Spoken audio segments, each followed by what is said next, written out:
आदाब, मैं Mohammad Amjad Ali prime time में आपका खैर मकदम है। नाज़रीन किराम, मौजूदा मुआशरे में ये हाल है कि शादियाँ तो हो रही हैं मगर शादियाँ बहुत ज़्यादा टूट रही हैं। शादियाँ टूटने की कई वजूहात हैं, जिनमें काफ़ी सिली वजूहात भी पाई जाती हैं। वो इस वजह से हो रहा है कि हर कोई काम करने से पहले उसके तकाज़ों को पूरा किया जाता है। जिस तरह से अगर आप डॉक्टर बनना चाहते हैं, तो उसके लिए आपकी पहले काबिलियत जाँची जा सकती है। जाँची जाती है कि आप डॉक्टरी में दाखिला लेने के भी अहल है या नहीं है। एक एंट्रेंस होता है, पहले एमसेट हुआ करता था, अब नीट है। उसके बाद फिर साढ़े 5 साल का तवील मुद्दती कोर्स, तब जाके फिर कड़ा इम्तिहान होता है और उसमें ढील कम होती है। जिस तरह आम इम्तिहानों में ऑप्शंस इंटरनल चॉइस और जो है कुछ सवालात आप छोड़ सकते हैं, कुछ कर सकते हैं। फिर पासिंग मार्क्स बहुत कम होते हैं, 35% में आप पास हो जाते हैं, मगर मेडिकल फील्ड में ऐसा नहीं होता। उतना सब करने के बाद एक शख्स को डॉक्टर करार दिया जाता है, वो प्रैक्टिस करता है। शादी एक ऐसी जो है रस्म है, जिसको एक खेल तमाशा बना के रख दिया गया है और इससे पहले इसकी कोई तैयारी नहीं की जाती है, जिसकी वजह से ये सब हो रहा है। मज़ीद तफ़सीलात और जो है बारीकी से इस पर रोशनी डालने के लिए हमने आज हमारे स्टूडियो में दावत दी है जनाब ख्वाजा सैयद मुइज़ुद्दीन अशरफ़ी साहब को, जो कि ख़तीब जामा मस्जिद मोहम्मदिया किशन बाग हैं और ये काफ़ी अच्छे अंदाज में, सलीस अंदाज में समझाते हैं कि कौन से मामले का क्या जो है मसला है, उसके पीछे वजूहात क्या है और उसका जो है सद्दबाब क्या है। तो आइए बात करते हैं मौलाना सैयद ख्वाजा मुइज़ुद्दीन अशरफ़ी साहब से। अशरफ़ी साहब, आपका बीबीएन चैनल पर खैर मकदम है। अस्सलाम वालेकुम वरहमतुल्लाहि वालेकुम सलाम व रहमतुल्लाहि व बरकातहू। आजकल शादियाँ बहुत ज़्यादा टूट रही हैं और अगर नहीं भी टूट रही हैं तो जोड़े एक दूसरे से नाखुश हैं। इसके पीछे क्या वजूहात है? देखिए अमजद साहब, इसकी बुनियादी वजह तो यही है कि अखलाक का फक़दान हो रहा है। जी। औलाद की तरबियत में अखलाक की बहुत ज़्यादा कमी महसूस हो रही है। यहाँ तो सरपरस्त अपने बच्चों की तरबियत में तवज्जो नहीं दे रहे या बच्चे अपने बड़ों की तालीमात पर अमल करना नहीं चाहते। बुनियादी वजह मेरे नज़दीक अखलाक का फक़दान है। दोनों में से ज़्यादा वजह क्या है? तरबियत नहीं हो रही है या तरबियत होने के बाद फॉलो नहीं किया जा रहा है? नहीं, तरबियत नहीं हो रही एक्चुअल, जी। और अगर कहीं तरबियत हो भी रही है तो बच्चे को ये तरबियत दे दी जा रही है कि बस तुम अपने माँ बाप के तालीमात और उनके इस तरीक़े और इस तौर पर फरमाबरदार रहें कि सब कुछ माँ ही की बात सुनें, बाप की ही बात सुनें। आने वाली लड़की का कोई मकाम मर्तबा नहीं, पैर की जूती जब चाहें बदल ले सकते हैं। ऐसा ज़हन दिया जा रहा है बाज़ वक़्त लड़कों को, और बाज़ जगह लड़कियों को भी ऐसे ही ज़हन दिया जा रहा है कि शौहर को कंट्रोल में रखो और किसी की कोई हैसियत नहीं है, अपना शौहर और अपन। तो ये जो तसादुम है अखलाक़ी, यही तसादुम इंतशार का सबब बन रहा है। ठीक है। एक तरफ तो ये तरबियत दी जा रही है कि बीवी पैर की जूती, दूसरी तरफ लड़की को ये कहा जा रहा है कि तुमको शौहर को हर हाल में कंट्रोल में रखना है। तो बहरहाल दोनों भी एक्सट्रीमिटीज़ हैं, जिसकी वजह से एक रिश्ता मज़बूती से कायम नहीं हो सकता है। असल क्या तरबियत होनी चाहिए जो नहीं हो रही है? असल तरबियत तो यहाँ पर हुकूक़ लिबाद की है। अगर हुकूक़ लिबाद में एक प्यासे कुत्ते को पानी पिलाना बायसे नजात है, तो बूढ़े, ज़ईफ़, कमज़ोर सास ससुर की इज़्ज़त करना, ताज़ीम करना या हुकूक़ लिबाद के तहत उनके साथ मोहब्बत और मवद्दत से पेश आना, चाहे वो लड़की हो या लड़का हो, अगर ये मामलात पेश आ जाएँ तो कामयाबी 100% है। बहुत अच्छी बात कही है आपने, सास-ससुर के साथ मोहब्बत व मवद्दत से पेश आना चाहिए। मगर आजकल रिश्ते ढूँढने से पहले ही ये तय कर लिया जाता है कि लड़के के माँ-बाप ना हों तो बेहतर है। जी हाँ, ये हो रहा है हुँ। कि तो मैं इस सिलसिले में इतना कहना चाहूँगा कि ऐसे लोग यतीम खाने में जाएँ और जाके वहाँ से रिश्ते तलब करके ला लें, तो यतीमों का कोई नहीं रहता है और मनमानी चला लें।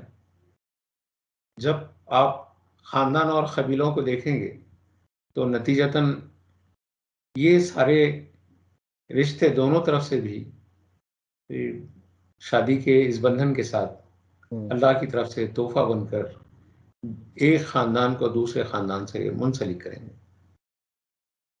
शादी एक अल्लाह की तरफ से तोहफ़ा है, एक दूसरे के ख़ानदान को मुंसलिक करता है, ख़ानदान जुड़ते हैं। मगर ये तसव्वुर बिल्कुल उड़ता जा रहा है। फ़िल्में, सीरियल्स, ड्रामे आजकल तो टिकटॉक शॉर्ट वीडियोज़ देखकर इंडिविजुअलिटी यानी कि इन्फरादियत को बहुत अहमियत दी जा रही है।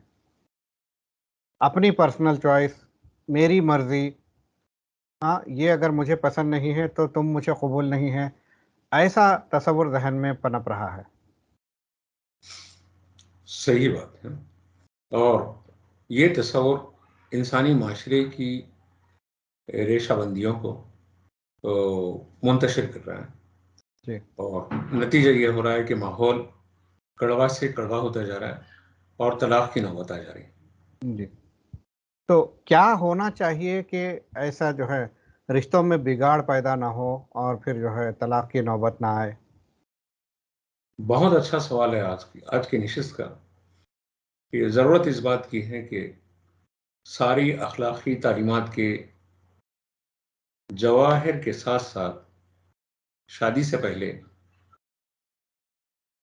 उन लड़के को, लड़की को इस तरीके से काउंसलिंग सेंटर्स बनाए जाएँ और उनको समझाया जाए कि शरई ज़िम्मेदारियाँ क्या हैं, अखलाकी ज़िम्मेदारियाँ क्या हैं, माशरती ज़िम्मेदारियाँ क्या हैं, माशी ज़िम्मेदारियाँ क्या हैं, ये हर दो को समझाया जाए और जिस तरीके से बेइंतहा पैसा हम खर्च करके शादियों में अपने बच्चों की खुशी देखना चाहते हैं, थोड़ा-सा वक़्त खर्च करके शादी से पहले इन लोगों की ज़हनी काउंसलिंग करके इनको बताया जाए कि रिश्ते अज़वाज में लफ्ज़ तलाक़ कितना बड़ा बम साबित होता है और सब्र नहीं होने के सबब में ख़ानदान हर दो तरफ से किस तरीके से अज़ियत का शिकार होता है। तलाक एक बड़ा बम यकीनन किसी की ज़िंदगी में अगर ये रोनमा होता है वाक़या तो ये एक बहुत बड़े बम से कम नहीं होता। अब यहाँ पर मैं ये जानना चाहूँगा, अगर किसी लड़की का किसी भी वजह से तलाक हो जाता है, तो उसको क्या-क्या मसाइब का सामना करना पड़ता है? सब वो बेचारी अगर बेकसूर है, बावजूद इसके कि ज़माने की ऐनक उसको मुख्तलिफ ज़ावियों से बदनाम करने की कोशिश करती है।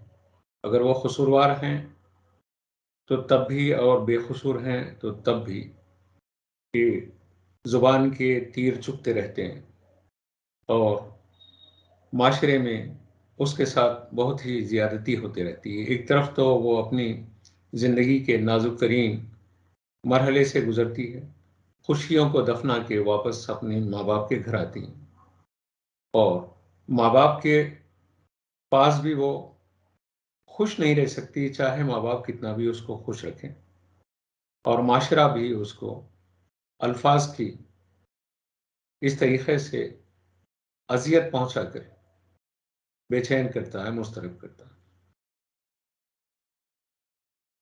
अगर माँ-बाप सपोर्ट करते हों, तो भी ये कैफ़ियत होती है। कहीं पर तो ऐसा होता है कि माँ-बाप भी साथ छोड़ देते हैं। ऐसे में लड़की का क्या होता है मुस्तक़बिल? अल्लाहु अकबर! अल्लाह के रसूल सल्लल्लाहु अलैहि वसल्लम ने फरमाया कि जो लड़की वापस आ जाए और चाहे वो बेवा होकर वापस आ जाए, ये तलाक़शुदा होकर वापस आ जाए या वैसे ही घर में बैठी हुई है और किसी ने अपनी 2 लड़कियों को سیانہ کیا، ان کی عزت و آبرو کی حفاظت کی، ان کو پالا، تو قیامت کے دن آقا کریم صلی اللہ علیہ وسلم فرماتے ہیں کہ وہ اور میں اتنے قریب رہیں گے. یہ حدیث اشارہ میں شمار ہوتی ہے، یعنی آقا اشارہ کر کے اپنی دونوں انگلیوں کو قریب کر کے بتاتے ہیں کہ اتنا قریب رہیں گے جیسے یہ دو انگلیاں.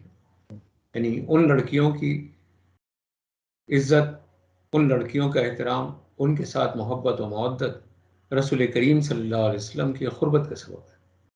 اور اگر ان کو ماں باپ چھوڑ دیتے ہیں تو یہ ماں باپ کے لیے آخرت کی بربادی ہے. اب یہاں پر لڑکی بے قصور ہے اور اگر یہ سارا معاملہ ہو رہا ہے تو بات ہے. کہیں پر لڑکی کی بدمعاشی کی وجہ سے طلاق ہو جاتی ہے اور پھر جب اس کے اپنے بھی ساتھ چھوڑ دیتے ہیں تب اس لڑکی کا کیا مستقبل ہوتا ہے؟ اس سلسلے میں آپ کے سوال کا میں بہتر جواب یہ دینا چاہتا ہوں کہ میری قوم کی بیٹی، میری قوم کی بہنوں سے میں التماس کرتا ہوں کہ پہلے معاشرے کو اپنی خلق کی آنکھوں سے دیکھیں. معاشرہ جو ایسی عورتوں کے ساتھ جو معاملات اور جو حالات سے دوچار ہو رہا ہے، اگر بدمعاشی کریں گے تو تمہارے ساتھ بھی یہی حالات بن جائیں گے اور بربادی تمہارا مقدر بنے گی.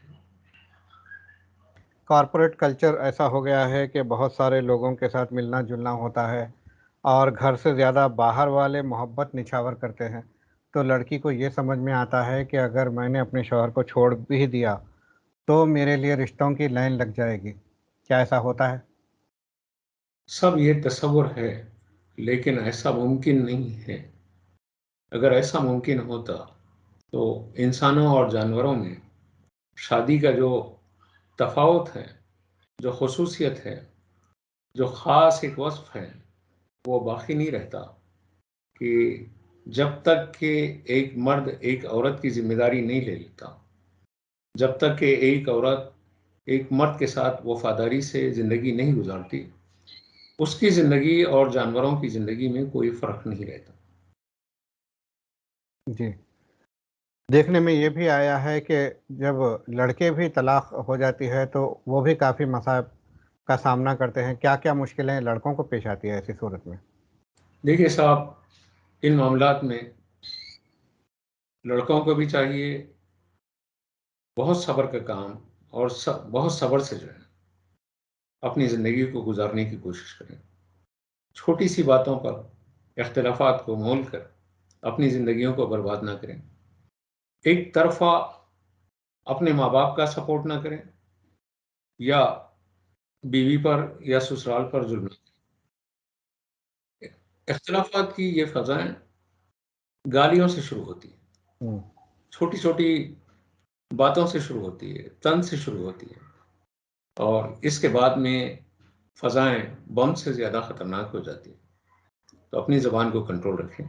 خاص کر کے لڑکی کو چاہیے کہ اپنے ساس سسر کی شان میں بدتمیزی نہیں کرے، اور لڑکے کو چاہیے کہ اپنے ساس سسر کی ایسی عزت کریں جیسے اپنے ماں باپ کی عزت کرتا ہے.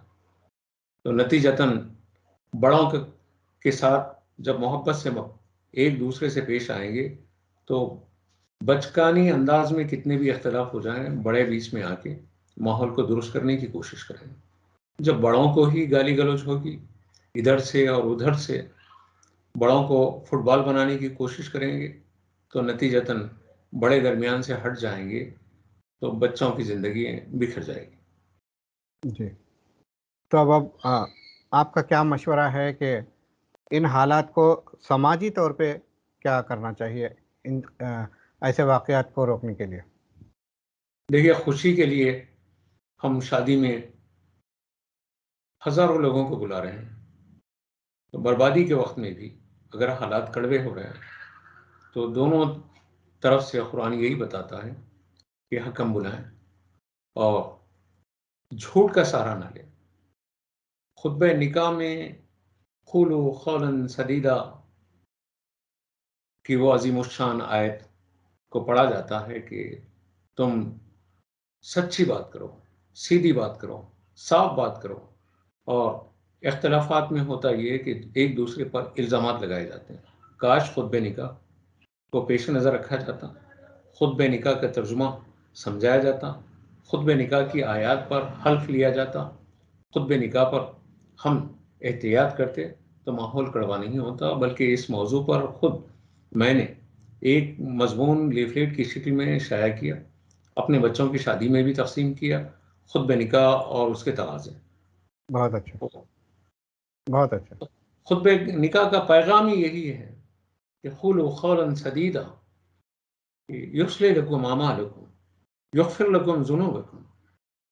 اللہ تعالیٰ یغفر لکم ذنوبکم کی نعمت سے مالا مال کرے گا۔ اگر تم سچ بولیں گے تو تمہارے اعمال درست ہو جائیں گے اور تمہاری مغفرت ہوگی۔ سچ بولتے ہی نہیں، ان پر الزام لگاتا ہے، ان ڈوری کا الزام لگاتا ہے، ان جو ہے زیادتی کا الزام لگاتا ہے، ان اس کے ساتھ زیادتی کرتی ہے، ان اس کے ساتھ زیادتی کرتا ہے، اور اس کے نتیجے میں قرآن تو ہم کو ایک مکمل نظام حیات دیا تھا، اور ہم ہیں کہ اس کو صرف اس طریقے سے زبانی الفاظ میں سن لیتے ہیں۔ بلکہ افسوس کی بات تو یہ ہے کہ خطبہ نکاح پر توجہ ہی نہیں دی جاتی۔ رقص و سرور کے لیے تو لاؤڈ اسپیکر لگائے جاتے ہیں، خطبہ نکاح کے وقت میں اس کی آواز کو ہماری خواتین تک اور ہمارے نوجوانوں تک اور ہماری شادی کی محفلوں تک پہنچانے کے لیے ہم معذور سمجھ میں آتے ہیں۔ یہ سمجھا جاتا ہے کہ بس منہ میں پڑھ لیا جائے، کان میں جو ہے کچھ الفاظ آ جائیں، ختم، بس عمل کے لیے دل میں نہ اتریں۔ تو پھر انقلاب کیسے آئے گا؟ انقلاب صرف قرآن سے آ سکتا ہے۔ بہت اچھا آپ نے پیغام دیا ہے، آپ کا بہت شکریہ ہم سے بات کرنے کا۔ جزاکم اللہ۔ وإياكم الجزاء۔ تو ناظرین کرام، یہ تھے مولانا سید خواجہ معیز الدین اشرفی صاحب، جو کہ شادیاں جو ٹوٹ رہی ہیں، شادیوں میں جو بدمزگی ہے اس کی وجوہات بتائی اور اس کو دور کرنے کے لیے کیا کرنا چاہیے یہ بتایا۔ انہوں نے سب سے بہترین بات یہ کہی ہے کہ جو خطبہ پڑھایا جاتا ہے نکاح میں، وہ خطبے کی اہمیت لوگ نہیں جانتے، خطبے میں کیا بولا جا رہا ہے اس پر توجہ نہیں دی جاتی ہے، چاہے وہ نوشہ ہو، چاہے عروسہ ہو، چاہے کہ وہاں پر بیٹھے ہوئے شرکائے محفل ہوں، ان کو خطبے کا مطلب ہی نہیں معلوم ہے۔ خطبے کا مطلب معلوم ہونا چاہیے۔